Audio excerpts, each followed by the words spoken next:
विठुमाऊलीचे दर्शन घेतल्यानंतर मला असं वाटलं की हा विचार माझ्याच मनात का आला किंवा मीच का असं करते, आणि हे विचार आल्यानंतर माझ्या आईवडिलांची माझ्यासाठी खूप मोठी भूमिका आहे आणि त्यांच्यामुळे आज मी आपल्यासमोर उभी आहे. ते इथून माझ्या वडिलांचं नाव विठ्ठलच आहे. माझी घरी विठ्ठल रुक्मिणी, आणि विठ्ठल रुक्मिणीचं तिथलं दर्शन घेऊन मी ठरवलं की आपल्या आता प्रवास घरी पोहोचेपर्यंत पायथान घालायचं नाही, आणि आता इथून जो काही माझा पुढला प्रवास आहे आईवडिलांचे घरी जाऊन दर्शन घेतपर्यंत त्यांना नमस्कार करत मी पायथान घालणार नाही.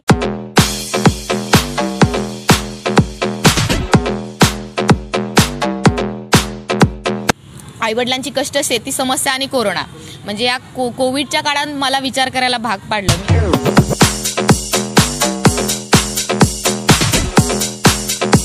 प्रवासाला निघण्यापूर्वी मी फार असा काही अडचणीचा विचार केला नव्हता की मला अडचणी येतील. आता मला 11 महिने होत आले, म्हणजे 1 वर्ष होत येत आहेत प्रवासाला. अडचणी अशा सायकलच्या तर आल्याच नॉर्मल, किंवा मी एकटी प्रवास करते घरून.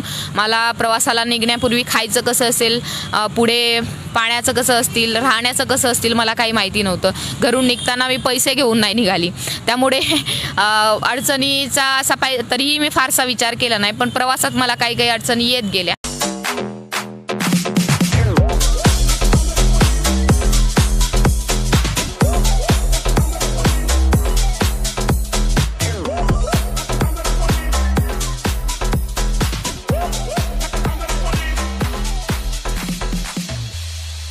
मूळच्या यवतमाळच्या असलेल्या प्रणाली चिकते महाराष्ट्र दौऱ्यावर निघालेत सायकल घेऊन, आणि हा त्यांचा सायकल दौरा किंवा सायकल भ्रमंती नेमकी कशी आहे, काय काय अनुभव त्यांना येत आहेत, काय अडचणी येत आहेत, किंबहुना या सायकल भ्रमंतीचं नेमकं प्रयोजन काय आहे, काय त्यांना लोकांना सांगायचं आहे, हे आपण त्यांच्याकडनं आज जाणून घेतो आहे. माझ्यासोबत सोलापुरातली बरीच मंडळी आहेत ज्यांना पर्यावरणाविषयी आस्था आहे. मी माझे सहकारी अजित यांना विनंती करतो आजूबाजूला कॅमेरा फिरवावा, म्हणजे सगळ्यांना पाहू शकतील सोलापूरकर. आजच्या या गप्पांना आपण सुरुवात करूया.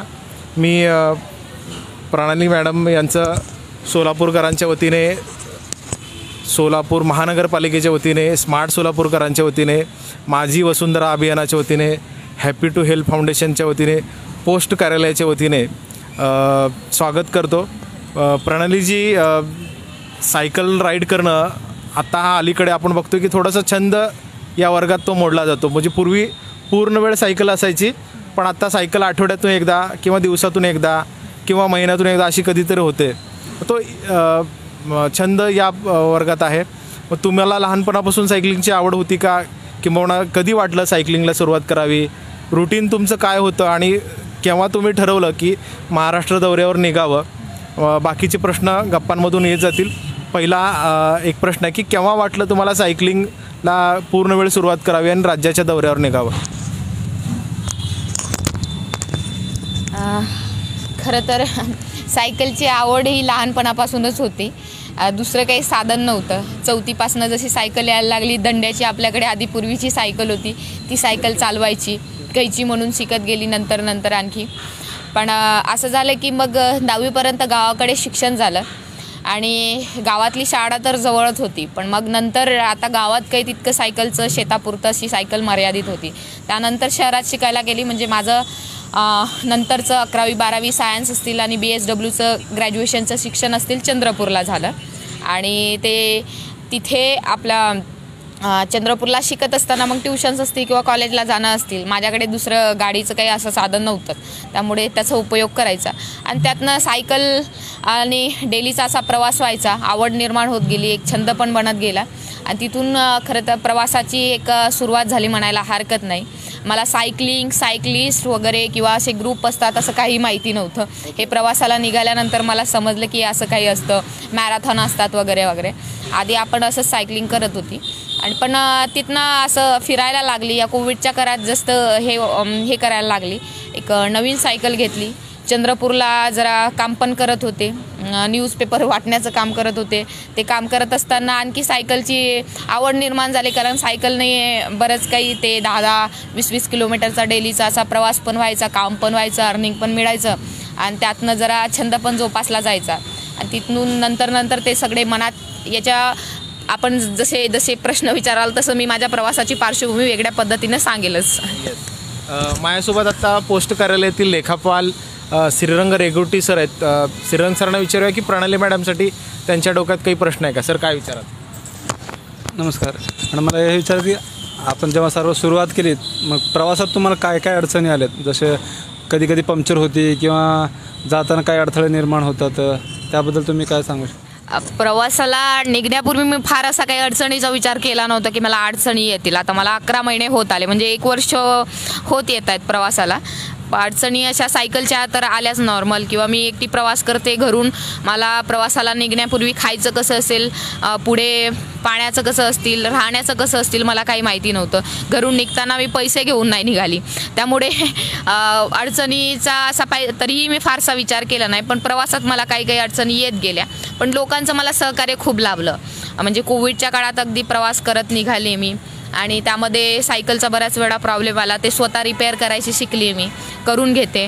अडचणी आल्या तर खूप खडतड असा रस्त्याने प्रवास झालेला आहे, त्या दरम्यान जर काही अडचण आली तर स्वतः करते, किंवा मला कोणी आता प्रवासात बरेच सायकलिस्ट लोक भेटत गेले, मग सायकलची अडचण आली तर कुठल्या जिल्ह्याच्या ठिकाणी गेली तर तिथं करून घेते. बाकी खाण्याचे असतील, राहण्याच्या बाबतीत असेल, थोड्या कुठेतरी काही बाबतीत अडचणी आल्या, किंवा कोविडचं मनामध्ये सर्वांच्या दहशत बसलेली किंवा भीती पसरलेली आहे, त्या भीतीमुळे बऱ्याच वेळा असं झालं की लोक जवळ घ्यायला तयार नव्हते किंवा घरी कुटुंबात ठेवण्यासाठी तयार नव्हते. पण अशा वेळी मी लोकांशी कन्व्हिन्स होत गेली, काही आपल्यासारखी चांगली लोक भेटत गेली जे पर्यावरणाशी त्यांना जाण आहे, आणि ती मला लोक सहकार्य करत गेली. बाकी अडचणीवर मी मात करत आलेली. आता हॅपी टू हेल्प फाउंडेशनचे अध्यक्ष मदन पोलके सर आहेत. ते स्वतः पेशाने शिक्षक आहेत. वेगवेगळ्या उपक्रमांमध्ये स्वतः आणि कुटुंबासह सहभागी होत असतात. एकूणच प्रणाली मॅडम यांच्यासाठी त्यांच्या डोक्यात काय प्रश्न आहे हे मी मदन सरांना विचारतो. सर काय सांगा? प्रथमतः प्रणालीचं अभिनंदन, तिने हे धाडस दाखवलेलं आहे. पण मला असं विचारावं वाटतं की एवढ्या लांबचा माझ्या माहितीनुसार 15,000 किलोमीटरचा प्रवास तुम्ही आत्तापर्यंत केलेला आहे. गेली 11 महिने झाले तुम्ही प्रवास करताय. मग आणि विशेष म्हणजे आपल्यासोबत कोणीही नसताना एकट्याने हा प्रवास करणं हे एक धाडसाचंच म्हणावं लागेल. आणि मग अशा वेळेला काही अडचणी आल्या का एकटं असल्यामुळं, किंवा प्रवासात म्हणा, किंवा इतर कोणत्या गोष्टी तुम्हाला अडचणीच्या वाटल्या? आणि विशेष करून तुम्ही सांगितले कोरोनाचा काळ होता आणि त्यावेळेला प्रत्येक गावामध्ये, शहरामध्ये प्रत्येकजण आपल्या स्वतःचा जीव वाचवण्यासाठी धडपडत होता. आपण पाहिलेलं आहे की परगावावरून घरातला एखादा सदस्य जरी आला, भाऊ जरी प्रवासावरून आला तर दुसरा भाऊ त्याला घरी घेत नव्हता. पेपरमध्ये आपण वाचलं की सख्खी आई आली तर आईलासुद्धा घेतलं नाही. मग अशा वेळेला तुम्हाला बऱ्याच अडचणींना सामोरे जावं लागलं असेल. मग तुम्ही आत्ता सांगितले की तुम्ही कन्व्हिन्स केलं, पण असे काही अनुभव आले का की लोकांनी तुम्हाला त्या ह्याच्यामध्ये सहकार्य केलं नाही असं एवढ्या मोठ्या प्रवासात? आता अडचणीपूर्वी मी माझ्या प्रवासाची पार्श्वभूमी सांगते. खरं तर सायकल हा त्यातला एक भाग झाला. मी प्रवासाला का निघाली, म्हणजे अनुभवावर बोलेल, त्या आधारावर माझे अनुभव ठरत गेले. बऱ्याच दिवसांपासून अस्वस्थ होती वेगवेगळ्या अशा प्रश्नांनी. माझे शिक्षण व्यावसायिक समाजकार्याचे झाले. ते शिकत असताना काही बरेच प्रश्न होते. महत्त्वाचं असं की स्वतः शेतकरी कुटुंबातील आहे, आई बाबा माझे गावाकडे शेती करतात, आणि सध्या शेतीमधले आपण प्रश्न पाहत आहोत किती मोठ्या प्रमाणात उत्पादनातला फरक असतील किंवा इतर गोष्टींना सामोरं जावं लागतं आहे. असे शेतीतले प्रश्न स्वतः मी अनुभवले, किंवा स्वतः शेतकरी कुटुंबातील असल्याकारणाने माझी नाड जुनूर आहे. सर्व शेतीतली मला कामं येतात, आणि ती कामं करत असताना लहानपणापासून आईवडिलांची कष्ट पाहत आलेली आहे. आणि म्हणून मी प्रवासाला सुद्धा ह्या गोष्टी घटक जोडलेले मला प्रेरणा म्हणून की आईवडिलांची कष्ट, शेती समस्या आणि कोरोना, म्हणजे या कोविडच्या काळात मला विचार करायला भाग पाडलं. मी मागे रोजगार हमी संदर्भात असतील, मी यशदाशी कनेक्ट आहे, वॉटर बजेटिंगचं माझं ट्रेनिंग झालं आहे. त्या दरम्यान मी गावाचा ताडेबंद असतील किंवा त्या संदर्भात अवेअरनेसचं काम असतील थोडंसं केलं आहे, किंवा माझं शिक्षण शिकत असताना काही ॲक्टिव्हिटीमध्ये अशी अग्रेसर होती. तर ते शिकत असताना आणि गावामध्ये काही असं काम करत असताना मला काही गोष्टी लक्षात आल्या. श्रीमंत आणि गरिबाची एक दरी, त्यातल्या त्यात झोपडपट्टीतला माणूस आणि 4 मजली बिल्डिंगमध्ये राहणारं कुटुंब आणि झोपडपट्टीमध्ये राहणारं कुटुंब, म्हणजे काय तर एका माणसाच्या तुलनेत दुसरा माणूस कितीतरी उपभोग घेताना मी हे पाहिलेलं किंवा ते अनुभवलेलं. आणि आत्ता बदलती जीवनशैली, म्हणजे दिवसेंदिवस पाहतोय की बदलत चाललेली आहे जीवनशैली, आणि ही जीवनशैली पाहायला गेलं तर सध्याच्या परिस्थितीमध्ये अगदी गरजांचा खूप मोठ्या प्रमाणात आवाका वाढला आहे. एखाद्या झोपडपट्टी भागामध्ये काम करायला गेली, त्यांच्याकडे स्वतःला लागणारं पौष्टिक अन्न किंवा आवश्यक गोष्टीपेक्षा प्रत्येकाच्या हातामध्ये फोन आलेला आहे. त्यांच्या घरी फ्रीज दिसेल आपल्याला, त्यांच्या घरी टी व्ही दिसेल. महत्त्वाच्या आता काही शासनाच्या योजना आहे, त्या योजना तिथपर्यंत पोहोचल्या नाही, परंतु भांडवलदारांनी आत्तापर्यंत व्यवस्थेच्या काही वेगळ्या अशा लॉबीने आपल्यापर्यंत काही ज्या गोष्टी आहेत त्या अगदी त्यांच्यापर्यंत पोहोचलेल्या आपण पाहतो किंवा मी हा अनुभवलेले आहे. मग त्यावर सुद्धा मला प्रश्न पडू लागले की हे सगळं इतकं वाढत चाललेलं आहे आणि त्यातनं निर्माण होणारा ताणतणाव.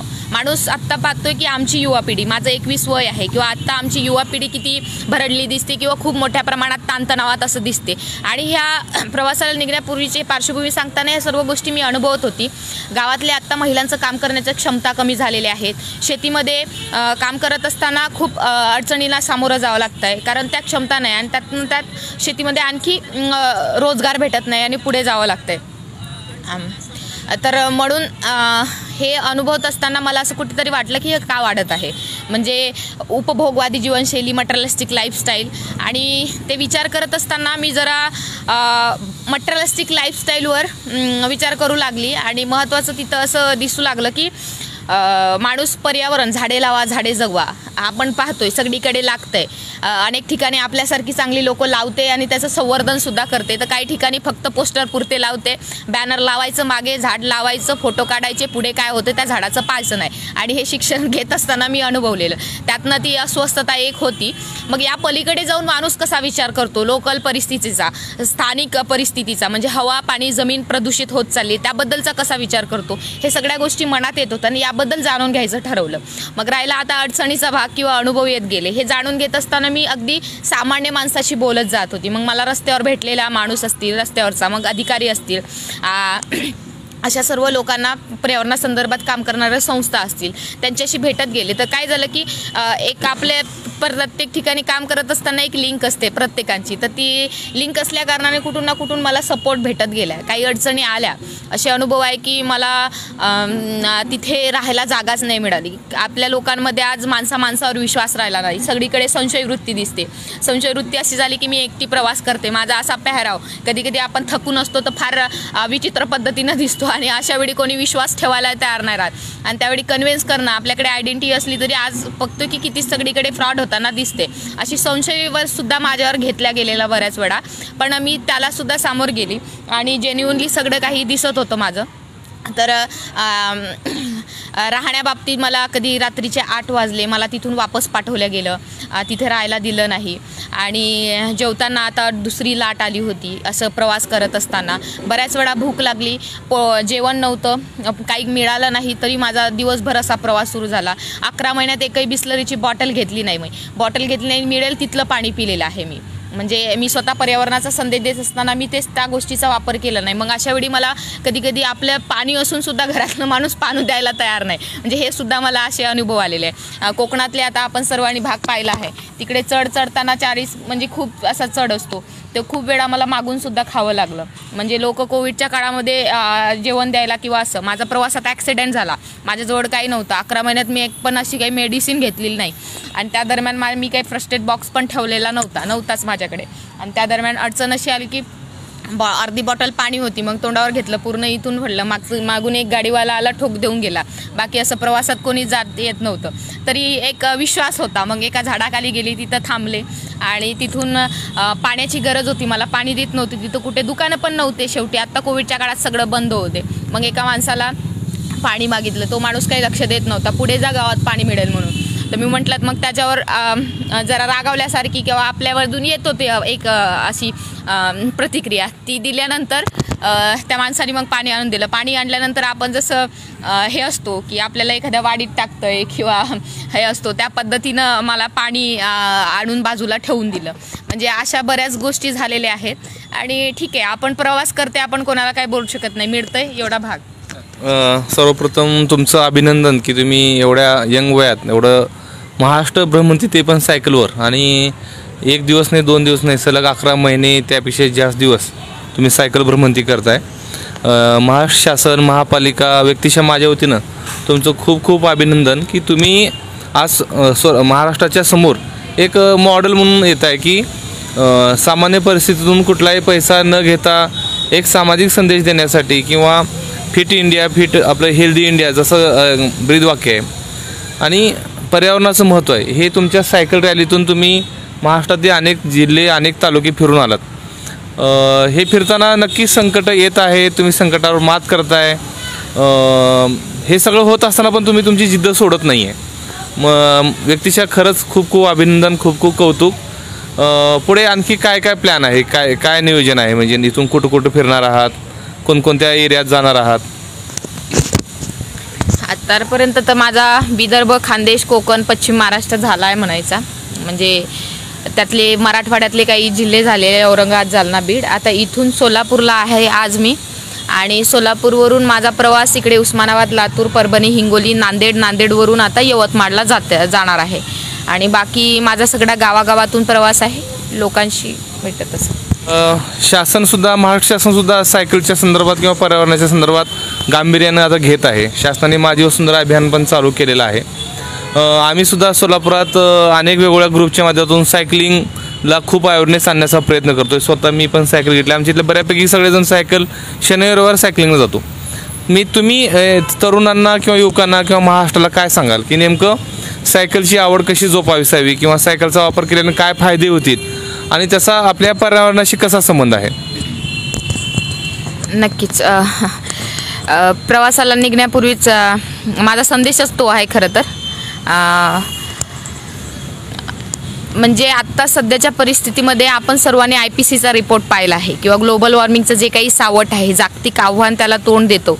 जग लढतंय आणि जगभरात आपण महाराष्ट्र लढतून त्याचे परिणाम महाराष्ट्रात पाहतोय सर।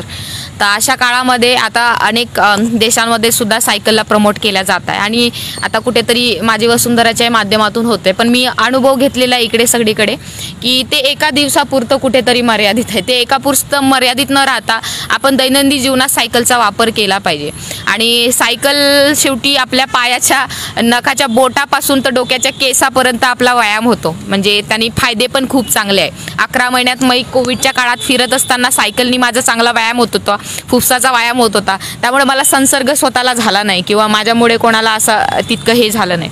तर मी संदेश आजच्या तरुणांना देऊ शकते की आपल्याला आज सवय लागलेली आहे गाडीची आणि घोड्याची, म्हणजे खूप जवळही जायचं असेल तरी आपण गाडीचा वापर करतोय आणि किमान आता जी काही जवळजवळची कामं असेल ती जर आपण सायकलनी केली तर पर्यावरणासाठी आपण खूप हातभार लावू शकतो। कारण गाडी हे एक मोठं असं कारण आहे जे कार्बन उत्सर्जन करण्यासाठी कारणीभूत ठरतंय आणि महत्त्वाचं जे काही सगळीकडे उत्खनन वाटतंय। पूर्वी 1 पदरी रस्ता होता सर, गाड्याचा अवाका वाढला म्हणून आज 10 पदरी झाला आणि त्याच्यावरून पुलावून पूल होत चाललेले आहे आणि शेवटी पुलावून पूल होत चाललेले, त्यासाठी उत्खनन किती मोठ्या प्रमाणात होते। वाळू शेवटी रस्ता बनायला काही रस्ता हवेत बनत नाही।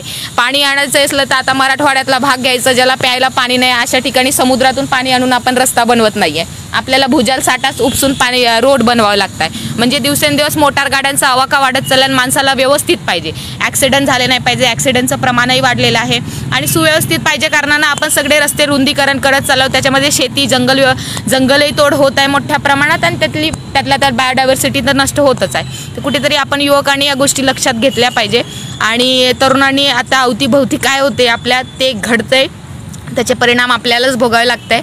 इथे जागृत झालं पाहिजे आणि सायकलला जास्तीत जास्त कसं प्रमोट करता येतील, स्वतः तुम्ही आपण चालवत असाल तर आपल्या आजूबाजूलाही कसं सांगता येतील किंवा तितकं तयार करता येतील याचा आपण प्रयत्न करूया। सर्वप्रथम तुम्हाला कॉंग्रॅच्युलेशन्स।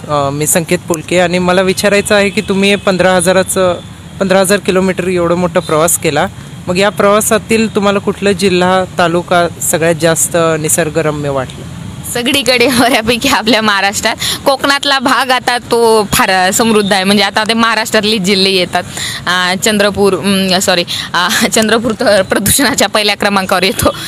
इकडे सिंधुदुर्ग झाला, रत्नागिरी झाला, रत्नागिरी तर फार चांगला जिल्हा आहे, म्हणजे असं पाहायला गेलं तर निसर्ग संपन्न आहेत आणि तिथे कचऱ्याचं सुद्धा आपल्याला व्यवस्थापन दिसतील। मग बाकी अनेक ठिकाणी सुद्धा आहेत, कोल्हापूरमध्ये पण छान आहे, आपल्या सोलापूरमध्ये पण आहेत, कोल्हापूरमध्ये पण तिकडे कचऱ्याचं व्यवस्थापन असतील किंवा काही चांगल्या गोष्टी पण दिसत आहेत। बऱ्याच ठिकाणचं असं अनुभवलेलं आहे। माझं नाव सोनाली थिटे आहे, मी आता इंजिनिअरिंग 4th इयरला आहे आणि मी इको फ्रेंडली क्लबची मेंबर आहे। माझा प्रश्न असा आहे की सुरक्षिततेच्या बाबतीत तुमचं म्हणजे तुम्हाला काय काय एक्सपिरियन्स आले, म्हणजे आता सध्या महाराष्ट्रात म्हणा, भारतात म्हणा, सध्या स्त्रियांना असं सेफ वाटत नाही. मग त्याबद्दल तुम्हाला काही अनुभव आले का? सर्वांना खरं तर हाच एक प्रश्न असतो. अडचणीतून प्रश्न विचारायचा असला तरी हाच प्रश्न असतो एक कुठेतरी. आपण बघतो की सगळीकडे एक अत्याचाराचं सावट आहे आणि त्याची मनामध्ये दहशत पसरलेली आहे. आपल्या आईवडिलांच्या या अनेक महिलांच्या सुद्धा अशी दहशत पसरली आहे. तर मला माझ्या प्रवासात तर स्वतःला तरी असा काही वाईट प्रसंग आला नाही, परंतु माझ्या प्रवासातून मी महिला सबलीकरणाचाही पर्यावरणासोबत विषय जोडताना हाच संदेश देते की महिलांनी स्वतःचे संरक्षण करण्यासाठी स्वतः सक्षम झालं पाहिजे. पण सक्षम होत असताना आता सगळीकडे पाहतोय की 13 वर्षाच्या मुलीवरही सामूहिक बलात्कार होत आहे. म्हणजे 3 वर्षाच्या मुलीवर. आता 3 वर्षाच्या मुलीने किती सक्षम व्हावं शारीरिकरित्या आता समोरच्या अशा माणसाला तोंड द्यायला? तिला स्वतःला धड चालता येत नाही किंवा धावता येत नाही, अशा मुलींनी काय करावं? खरं तर ही विकृती, मानसिक विकृती अशी सगळीकडे पसरलेली आहे. ती बदलायची असेल तर मला असं वाटतं की पुरुष सक्षमीकरण काळाची गरज आहे. एक पुरुष सक्षमीकरणाच्या याच्यातून कुठेतरी मानसिकतेमध्ये बदल होणं गरजेचं आहे. महिला तर करताय, सेल्फ डिफेन्स असतील किंवा इतर अनेक गोष्टींच्या बाबतीत आता कुठे ना कुठे हे होत आहे. पण मुलीसाठी कायम कुटुंबापासून तर समाजापर्यंत आपण चौकटी पाहत आहोत आणि त्या चौकटी कुठून येत आहेत तर कुठून तरी सगळीकडे एक भीतीचं वातावरण आहे आणि पुरुषांमध्येही त्या तुलनेत विचार करायला गेलं तर काही जण, अनेक जण सपोर्टिव्हसुद्धा आहे, परंतु मानसिकतेत बदल होणं हाच मला एक महत्त्वाचा विषय वाटतो आणि त्यासाठी प्रयत्न अनेक जण करत आहे आणि या अनेक गोष्टी होत असताना प्रतिकार करण्यासाठी सुद्धा आपण तितकंच उभं राहिलं पाहिजे. हाच मी माझ्या प्रवासातून संदेश देते. नमस्कार, माझं नाव सोहम थिटे. प्रथमतः तुमचं अभिनंदन, तुम्ही एवढा मोठा महाराष्ट्र दौरा करत आहात. तुम्हाला घरात म्हणजे असं तू मुलगी आहेस हे करू नको असं त्याच्यात सपोर्ट कुणाचा मिळाला जास्त, सर्वात जास्त सपोर्ट कुणाचा मिळाला घरातून? घरातून सपोर्ट मला आईचा, म्हणजे आई बाबा दोघांचाही मिळाला. माझे आई बाबा तर फार काही असे अँड्रॉईडच्या जगातले नाही आहे, शेती करतात, साधा त्यांच्याकडे फोन आहे. मी त्यांच्यावर निघाली तेव्हापासून त्यांना माहिती नव्हतं की मी निघाली म्हणून. त्यांना नंतर बातम्यांमधून समजली की आपली पोरगी प्रवासाला निघाली म्हणून, असं झालं. पण त्यांना टप्प्याटप्प्यावर आईबाबांना काही गोष्टी समजावत गेली, शेतीची समस्या असेल, इतर गोष्टी, आणि आईबाबा समंजस आहे. मला आत्ता त्यांचा चांगला सपोर्ट आहे आणि शेवटी ऐकत आहे त्यांना पण सांगते की आईबाबांना काय पाहिजे, आपले मुले चांगलं काम करत आहे, आपण चांगलं काम करत असतो, आपल्या पायावर उभं होत असतो आणि समाजासाठी, पर्यावरणासाठी चांगलं करतो, तर ते आईबाबांनाही तितकंच चांगलं वाटते. आणि ते माझ्या आईवडिलांना कुठेतरी विश्वास मी माझ्या कामातून निर्माण केला, तितक्या विश्वासानं माझ्यावर त्यांनी विश्वास टाकला आणि आत्ता मला फुल सपोर्ट आहे. जरी 2 दिवस जरी कॉल नाही केला तरी आपल्याला आईबाबांनी एवढं समजलं की आपल्या महाराष्ट्रातील लोक अजूनही चांगली आहे आणि आपल्या मुलीला सगळीकडे सहकार्य करत आहे आणि ते निश्चिंत आहे. तुम्ही बोलता बोलता सांगितलं की आईबाबांचा सपोर्ट मिळतो आहे आणि तुम्ही त्यांच्या संपर्कात असाल. रोज त्यांच्याशी संवाद होतो का, किंवा झाला तर कॉल होतो, व्हिडिओ कॉल होतो, किंवा ते काही अपडेट घेतात का तुमची, तू कुठे आहेस काय? घेते, रोज फोनवर बोलणं होते आईबाबांशी रात्री. आणि बाकी असं फार मी काही अडचणीवर आईबाबांशी बोलत नाही, जे कारण आपण अडचणीवर बोललं तर काळजी वाटते आईबाबाला आणि तशी मी अडचणीवर सगळ्या मात करते. आपल्यासारखी लोक मला सहकार्य करते, त्यामुळे ते निश्चिंत आहे, तेवढं काही नाही. बऱ्याच जिल्ह्यांमध्ये तुम्ही आता जाऊन आलात. काही काही म्हणजे तुमच्यासह माझ्यासह बऱ्याच लोकांचे नातेवाईक वेगळ्या जिल्ह्यांमध्ये असतात. तुमचे या आता तुम्ही जिथं जिथं जाऊन तुमचे काही नातेवाईक मित्र आधीपासून कोणी होते का? नाही, असं कोणी नव्हतं. नातेवाईक तर नव्हतेच माझे, चंद्रपूर आणि यवतमाळ सोडला तर. आणि दुसरं मित्रपरिवार मी कॅम्प केलेले आहेत तर होते मित्रपरिवार, पण मी माझ्या प्रवासाला कायम अननोन माणसं माझ्याशी जोडण्याचा प्रयत्न केला आहे. माझे मित्र असले तर त्यांना भेटण्यापुरतं मर्यादित ठेवलं. राहायचं असेल तर मी अपरिचित लोकांच्याच घरी मुक्काम केलेला आहे जास्त, कारण मला वाटलं की कुटुंब व्यवस्था पण मला समजून घ्यायची होती प्रवासातून. आज जे संयुक्त कुटुंब पद्धती होती आता विभक्त कुटुंब पद्धती झाली, त्यामुळे आता आपण पाहतो की मुलांकडे त्या पद्धतीनं संस्कार पडत नाही आहे आणि लक्ष होत नाही. तर या सर्व गोष्टी समजून घेण्याच्या अनुषंगाने मी इतर लोकांकडे राहते. एकूणच प्रवासामध्ये कोणते जिल्हे आवडले हे तुम्ही सांगितलं, पण मला वाटतं 2-3 दिवस झाले तुम्ही सोलापूर जिल्ह्यात आहात. तर सोलापूर जिल्हा किंवा शहर काय आवडलं, काय आवडलं नाही हे आपल्या सगळ्यांना सांगावं लागेल. काय आवडलं तेही सांगा, काय आवडलं नाही तेही सांगा, म्हणजे आम्हाला सुधारण्याच्या अनुषंगाने विचार करता येईल? सोलापूरला 2-3 दिवस झाले, तशी मी फारशी भेटली नाही. आदरणीय उपआयुक्त महानगरपालिकेचे आदरणीय पांडे सर आहे. खरं तर छान वाटलं पांडे सरांशी भेटून, म्हणजे एवढे उत्साही अधिकारी आहेत आणि इथे आपला वेळ देऊन आमच्याशी संवाद साधताय सर्वांशी, आणि माझंसुद्धा फार छान कौतुक केलं, सोबत काही मार्गदर्शनसुद्धा केलं आहे. तर अशा लोकांशी भेटून इथे महत्त्वाचं सोलापूरमध्ये असे चांगले अधिकारी आहेत, तर ऑब्व्हियसली सोलापूरचं चांगलंच वातावरण आहे म्हणायला हरकत नाही आहे. आणि स्वप्नील सर आहे, आपण सुद्धा आहात सर्वजण एनजीओ.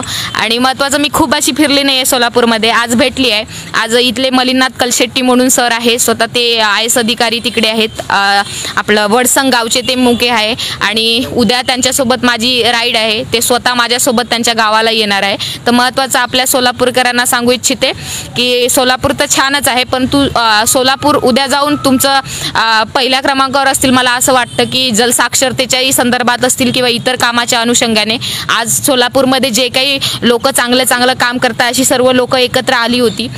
मी सुद्धा भूजल सर्वेक्षण विभागामध्ये जाऊन आली, त्यानिमित्तानं त्यांच्याशी संवाद झाला.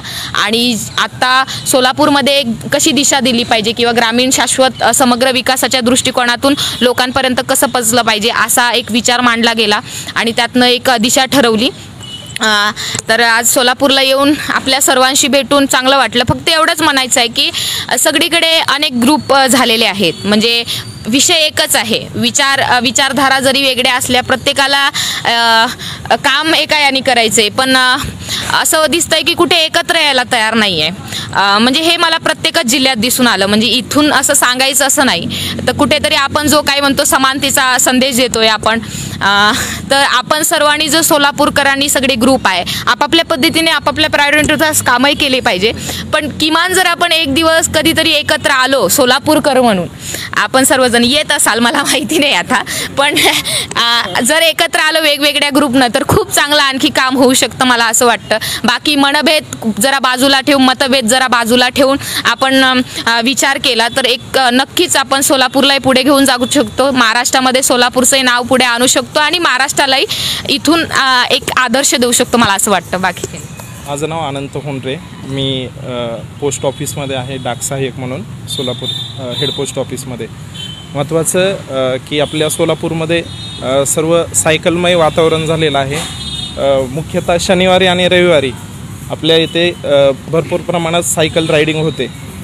प्रश्न हा आहे की महत्त्वाचं की तुम्ही तुमचं दिनचर्या जी आहे शेड्यूल कशी सुरुवात करता.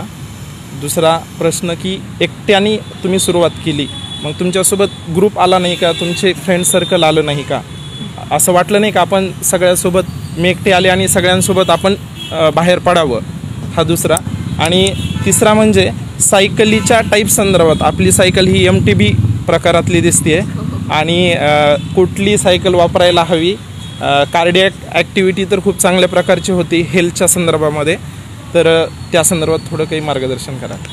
प्रवासातली दिनचर्या सांगायची झाली तर मी कधीही सुरुवात करते, कधी 5 वाजता, 6 वाजता, 7, कधी दिवसभरातून कधी सुरुवात होते माझी, आणि दिवसभर टप्प्याटप्प्यावर लोकांशी भेटत जाते. संध्याकाळी 5-6 वाजेपर्यंत थांबवते आणि काही गावांमध्ये दिवसभर सायकल चालवते आणि कुठल्या गावात वाटलं तर गावात जाते.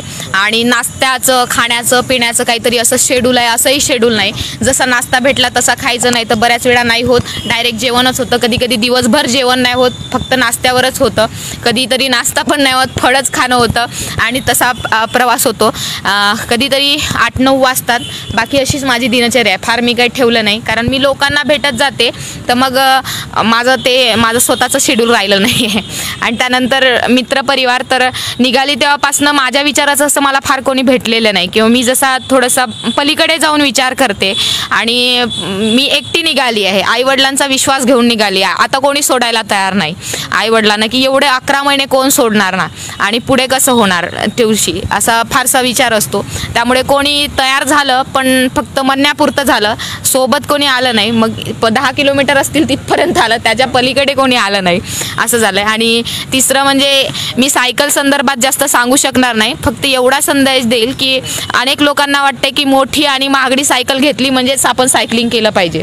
तर अनेक लोकांना असं वाटतंय किंवा मोठ्या काही लोकांनी एक वरचढाची भूमिका मांडून ठेवली की चांगलीच सायकल पाहिजे तेव्हाच आपण प्रवास करू शकतो. तर मी सांगते की असं काही नाही. माझी 10,000ची सायकल आहे. प्रवासाला निघायचं म्हणून हे केलं नाही. मला स्वतःला ती सायकल हेवी आहे, उचलता येत नाही. तर आपल्या सामान्यालाही असं काहीतरी महाराष्ट्र भ्रमण करायचं आहे, भारत भ्रमण करायचं आहे, ते फार महागडीच सायकल पाहिजे असं काही नाही. आपल्याला विश्वास पाहिजे, इच्छाशक्ती पाहिजे आणि कुठल्याही सायकलवर आपण प्रवास करू शकते. मी स्वतः तरी सांगते की गेअरपेक्षा नॉन गेअरची सायकल कधीही चांगली असते, कारण तिला फार मेंटेनन्स नसतं. फक्त एवढंच आहे की गेअरच्या सायकलनी थोडासा प्रवास इझी होतो, पण मेंटेनन्ससाठी फार त्रास होतो. कारण प्रवासात कोणी कोणी लहान मुलंसुद्धा येतात किंवा इथं ते सायकल फार बिघडवून ठेवतात आणि त्यावेळी अडचण येते. मग त्यासाठी पण रेडी असलं पाहिजे, एवढं सांगते. बाकी काय कसं आहे, प्रणाली जी म्हटली की मुळात सायकल कोणती यापेक्षा बी तुमची विल पॉवर किंवा मनाची तयारी आणि त्याच्या मागचा हेतू काय. ज्यावेळेस आपला हेतू मोठा असतो आणि मग ऑटोमॅटिक विचार प्रकट होतात, कार्य सुरुवात होतं आणि मग ते किती अवघड असेल तर माणूस करायची तयारी होते. आणि मी ह्या विचाराशी सहमत आहे. तुम्ही जी एक अपेक्षा सोलापूरकर किंवा महाराष्ट्रातील सर्व NGO कडून केली हे बरोबर आहे की कोणत्याही कामामध्ये पर्यावरण प्रेम असो कुठलं असो ते बिघडी न होता त्याच्यात खरं तर कुठंतरी जर प्युरिटी असेल तर मग वैचारिक मतभेद किंवा वेगवेगळ्या ग्रुपमधले वैचारिक मतभेद होत नाहीत. आणि ते आता आम्ही सगळेच मिळून सोलापूरकर अनुभवत असतील की सोलापुरात आम्ही अनेक ग्रुप जे पर्यावरणप्रेमी आहेत किंवा निसर्गप्रेमी आहेत किंवा सायकलप्रेमी आहेत आम्ही एकाच छताखाली आणलेत आणि खूप गुण्यागोविंदानं काम करतात. आता पण माझ्या मते 1.5 वर्षाचं कोणी कुठला असा वादविवाद किंवा कुठलं कधी झालं नाही आणि आता सगळ्यांना ते महत्त्व पटत चालले. सोलापुरातील साधारणतः एक 25-30 NGO जे आहेत ते एकाच ग्रुपमध्ये आहेत, माझी वसुंधरा अभियानामध्ये. मग आम्ही नावसुद्धा असं इव्हन त्याला महापालिकेचं सुद्धा नाव दिलं नाही. माझी वसुंधरा अभियान हा एक खूप मोठा ब्रॉड संकल्पना आहे की फक्त सायकलच नाही तर त्यात पर्यावरण, त्यात जल, वायू, आकाश, जे काही पंचमहाभूत आहेत म्हणजे सगळ्या गोष्टीमध्ये त्याच्यात काम आहे. त्यामुळं सोलापूरसारखंच आता इतर शहरातसुद्धा खूप चांगल्या पद्धतीचं काम चालू आहे आणि तुमच्यासारखे तरुण ह्या कामाला प्रोत्साहन देतात की एखादी गोष्ट कशी कार्यसिद्धीला न्यावं हे तुमच्यासारख्या खरंच युवकाकडून शिकावं. तुमचं मी नक्कीच इतिहासामध्ये ज्या वेळेस काही असे लोक माइलस्टोन करतात त्यावेळेस एक प्रणालीचं एक नाव आवर्जून निघेल की स्वतःचं घर सोडून लाखो हजारो किलोमीटर प्रवास करणं आणि ज्यावेळेस स्वतःचं आणखी पूर्ण करिअर झालेलं नाही आहे त्यावेळेस सगळा विचार येणं हे खूप महत्त्वाचं आहे. प्रणाली म्हणते की श्रीमंत आहे, शौक करायच्या म्हणून लाखाची 50,000ची सायकल घेणारे बरेच आहेत, परंतु काहीच नसताना ते प्रेम करणं, ते टिकवणं आणि त्याच्यामध्ये एक दिशा देणं हे महत्त्वाचं आहे. तुमच्या कार्याला सलाम आहे. धन्यवाद. तुम्ही सातत्याने सायकल वापरताय पण आता एवढा मोठा प्रवास केला आहे, तुम्हाला असं काही फरक जाणवला का की आपण एवढं सायकलिंग करतो आहे त्याच्यामुळं भूक लागते, शरीर व्यवस्थित फिट राहत आहे, म्हणजे असं काही वेगळा अनुभव आला का सायकलचा शारीरिक? हां, मी मगाशीच चांगलं होतं की मला आतापर्यंत 11 महिन्यात कोविडच्याच काळात निघाले, कुठलाही असा फारसा संसर्ग नाही झालेला आहे. मला मेडिसिन औषध घ्यायची गरज पडलेली नाही आहे, कारण माझा सायकलने डेलीचा व्यायाम होतो आणि त्यामुळे सायकलने चांगला व्यायाम होत असल्या कारणाने मला कुठल्या आजाराला सामोरं जावं लागत नाही आहे. बाकी फिटनेस पण माझी तितकीच चांगली आहे आणि महत्त्वाचं काय तर सायकल एक तर माणसांनाही जोडते आणि मला सायकल तितकी विचार करण्यासाठी पण विचार भाग काढते, कारण तितका मेंदूचा पण आपला व्यायाम होतो आणि मेंदूसुद्धा तितकाच आपला सायकलमुळे प्रगल्भ होत जातो आणि ते मी प्रवासातनं अनुभवलं आहे. त्यामुळे माझी विचार करण्याची क्षमता जेव्हापासून मी सायकल चालवायला लागली तितकी जास्त वाढलेली आहे. प्रत्येकाने सायकल प्रत्येकाने सायकल वापरणे मला तरी वाटतं गरजेचं आहे. इथून पुढचा प्रवास केल्यानंतर शेवटचा जो प्रवास तुमचा थांबेल तिथून पुढं तुमचं करिअर म्हणजे काय करणार आहेत किंवा ह्याच्याबद्दल थोडंसं तुम्ही सांगा. हाच महत्त्वाचा प्रश्न आहे खरं तर. म्हणजे समजून घ्यायचं होतं, कारण मला प्रवासातून शिकायचं होतं. आपल्या सर्वांकडनं मला बरंच काही शिकता येतं आहे. हा प्रवास तोच आहे, स्वतःचं अस्तित्वही शोधण्याचा प्रवास होता आणि म्हणजे आहे. आणि इथून संपल्यानंतर 29 डिसेंबरला मी माझा प्रवास घरी जाऊन संपवत आहे. माझे तिकडची लोक आतुरतेने वाट पाहत आहे. तिथून माझा नवा प्रवास, नवा जन्म आणि नवी एक सुरुवात म्हणून मला पर्यावरण क्षेत्रात काम करायचं आहे, जीवनशैलीला घेऊन काम करायचं आहे. जीवनशैलीला घेऊन काम करत असताना म्हणजे स्वतःचे माझे काही पर्यावरणा रिलेटेड मॉडेल असतील, मी स्वतः शेती करायचं ठरवलं आहे. आज अनेक मुलींना वाटतंय आम्हाला सगळं जॉबवालाच नवरा पाहिजे किंवा या सर्व पाहिजे, किंवा अनेक मुलांनाही आज वाटतं शेती करायची नाही. तर शेतीकडे मला स्वतःला वळायचं इतरांना सांगण्यापूर्वी आणि ते प्रयोग पुढे न्यायचे आहे. सोबतच पर्यावरण क्षेत्रामधील आज काँक्रिटीकरणाचं जंगल उभं होत चाललं आहे, तर मातीच्या घरांकडे कसा भर देता येतील तोही माझे प्रयोग पुढे भविष्यात असेल आणि ते आपल्यापर्यंत महाराष्ट्रापर्यंत कसे पोहोचवता येतील. शाळा आणि महाविद्यालय, आज आम्ही उद्याचं भविष्य आहोत, तर आमच्या सर्वांना एकत्र कसं करता येतील, एक चळवळ कशी निर्माण करता येतील, हाच माझा एक पुढचा भविष्याचा दृष्टिकोन असेल. पोटाचं पण असेल त्यात, पोटोबा विठोबा हे सर्व काही करत पुढे जायचं आहे. खरं तर प्रणालीसोबतचा हा संवाद खूप छान झाला आहे. वेगवेगळे प्रश्न आलेत. खास करून सोलापूरमध्ये सगळ्या पर्यावरणप्रेमींना एकत्र आणण्यासाठी ज्यांनी पुढाकार घेतला किंवा ज्यांच्या येण्यामुळं सोलापुरात एक उत्साह संचारला आहे, असे श्रीयुत धनराज पांडे सर आज या आपल्या संवादात सोबत होते. सोबतच महानगरपालिकेचे जे पर्यावरण अधिकारी आहेत स्वप्नील सोलनकर सर ते सोबत होते. शिवाय वेगवेगळ्या उपक्रमांमध्ये आम्हाला कायम सपोर्ट करणारे मदन पोलके सर, श्रीरंग रेगुटी सर असतील, अनंत होंडरे सर असतील, संकेत असेल, सोम आणि सोनाली, या सगळ्यांनी आपापल्या परीने काही वेगवेगळे प्रश्न विचारून प्रणालीकडून काही जाणून घेतलं. तुमचेही काही प्रश्न असतील तर तुम्ही कॉमेंटमध्ये विचारू शकता. जेव्हा प्रणालीला वेळ मिळेल ती उत्तर देण्याचा प्रयत्न करेल. प्रणाली, मला एक असं कळालं आहे की तुम्ही सन्मान म्हणून काही स्वीकारत नाही, तरीसुद्धा हे आम्हाला कळाल्यावर आम्ही असं ठरवलं होतं की एक सोलापूर महानगरपालिका माझी वसुंधरा अभियान असेल, eco friendly club, happy to help, हे काहीतरी तुम्हाला एक मुवमेंट द्यावं. पण आम्ही असं विचार केला की हे सगळं तुम्हाला दिल्यानंतर तुम्ही त्याचं काय करणार, सोबत तुमच्या ओझं आम्हाला ते द्यायचं नव्हतं. पण आमच्या मनामध्ये असं होतं की बाबा तुम्हाला काहीतरी मदत करावी. मग आम्ही असं विचार केला की सायकलसाठी काही आपण रिपेरीसाठी काही देऊ शकतो का. मग आम्हाला असं कळलं की बाबा पुन्हा तुम्ही सगळं तयारी निश्चित येतं, त्यामुळे तशी गरज नाही. आम्हाला किंवा सोलापूरकरांना किंवा हा व्हिडिओ पाहणाऱ्यांना काय सांगाल, तुम्हाला आम्ही काय मदत करू शकतो, म्हणजे तुम्ही जे सांगाल ते आपण लोकांपर्यंत पोचूया. तुम्हाला जे काही मदत अपेक्षित आहे ते तुम्ही त्यांच्यासमोर सांगावे अशी विनंती करतो. तुम्ही सर्वांनी मला सोलापूरला आल्या तेव्हापासून चांगलं सहकार्य केलेलं आहे. तुम्ही छान वृक्ष आणलेला आहे. मी सन्मान म्हणून, खरं तर माझा हार तुऱ्यांसाठी प्रवास सुरूच नाही, तो एक सन्मान म्हणून सगळेजण करतात. पण त्यापेक्षा जर झाड मला योग्य वाटतं की बाबा माझी आठवण म्हणून इथं सोलापूरमध्ये झाड जगेल आणि मी पुन्हा येल्यानंतर त्या झाडाला पाहून प्रसन्न होईल, हाच एक उद्देशाने मी ते सांगते. मदत मला अशी काही लागणार नाही, पण मी हक्काने मला जेव्हा पुढे काही लागली तर मी आपल्या सर्वांना सोलापूरकरांना आव्हान करेल आणि हक्काने मदत मागेल. बाकी सध्या तर असं काही नाही. खूप छान संवाद झाला आहे प्रणालीसोबत. या ठिकाणी उपस्थित असलेल्या सर्वांचं मी आभार मानतो. सोलापूर महानगरपालिका माझी वसुंधरा अभियान अंतर्गत आपण एक कापडी पिशवी प्रणालीला भेट म्हणून देतोय.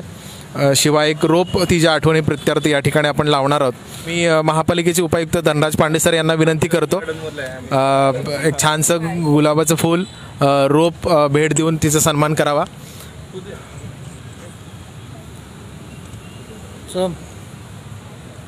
आपण जाऊ सगळेच. मी हा व्हिडिओ आता या ठिकाणी थांबवतो. शेवटचा प्रश्न राहिला आहे, तो प्रश्न घेऊन हे करूया. शूज पायात का नाही आहेत हा एक प्रश्न आम्हाला एकदम सुचला. शूज पायात का नाही आहे, तर त्याचं कारणही असं होतं की पंढरपूरला माझी चप्पल एका गरजूला गेली आणि खरं तर मी तिथे अस्वस्थ झाली. चंद्रभागेवर वारकरी समाजाने पंढरीला येऊन म्हणजे समाजाला खूप चांगली दिशा दिलेली आहे. वारकरी हा एकमेव असा आहे की समाजाला खूप मोठ्या प्रमाणात एक सामाजिक असतील अनेक वेगवेगळी अशी दिशा दिलेली आहे. परंतु तिथं गेल्यानंतर मी चंद्रभागेवर जेव्हा कचरा किंवा ते ज्या नदीला आपण माता म्हणतो, माय म्हणतो आणि पुजतो, अशा नदीवरती सगळी घाण पाहिली आणि अस्वस्थ झाली आणि कुठेतरी मनात वाटलं की आपण काय करतोय. आणि तरी मी तर सगळा कचरा उचलू शकत नाही किंवा त्यातनं वेगळे आणखी माझ्या मनात विचार आले. माझ्या पुस्तकात ते मी कधी पुढे मांडेलसुद्धा. पण विठुमाऊलीचे दर्शन घेतल्यानंतर मला असं वाटलं की हा विचार माझ्याच मनात का आला किंवा मीच का असं करते. आणि हे विचार आल्यानंतर माझ्या आईवडिलांची माझ्यासाठी खूप मोठी भूमिका आहे आणि त्यांच्यामुळे आज मी आपल्यासमोर उभी आहे. ते इथून माझ्या वडिलांचं नाव विठ्ठलच आहे. माझी घरी विठ्ठल रुक्मिणी आणि विठ्ठल रुक्मिणीचं तिथलं दर्शन घेऊन मी ठरवलं आहे की आपल्या आता प्रवास घरी पोहोचेपर्यंत पायथान घालायचं नाही. आणि आता इथून जो काही माझा पुढला प्रवास आहे, आईवडिलांचे घरी जाऊन दर्शन घेतपर्यंत, त्यांना नमस्कार करत मी पायतान घालणार नाही. आणि ठरवलं आहे की आपण जे काही करतो आहे त्यातनं काहीतरी साध्य आणि ध्येयापर्यंत पोहोचेपर्यंत एक काहीतरी म्हणून ते त्याच्या मागे जरा रॅशनल आहे आणि ते केलं आहे मी. खरं तर खूपच भावनिक हा शेवट झालेला आहे. प्रणालीविषयी आम्हाला हा आदर कायम राहील. तिची जी काही भूमिका आहे तीसुद्धा विचार करण्याला लावणारी आहे. आईवडिलांविषयीची आस्था असेल किंवा ज्या गरजूला तिने आपली चप्पल शूज दिले ते भूमिकाही महत्त्वाची. आजचा हा संवाद खूप छान माहितीवर्धक ज्ञानपूर्वक झालेला आहे. सोलापूरकरांच्या वतीने खूप खूप आभार प्रणालीचे. आणि यापुढेही वेगवेगळ्या माध्यमातून आपण भेटत राहूया. तुमचे काही प्रश्न असतील तर खाली कॉमेंट करा. आजचा हा संवाद आपण या ठिकाणी थांबूया. धन्यवाद. धन्यवाद. थँक्यू.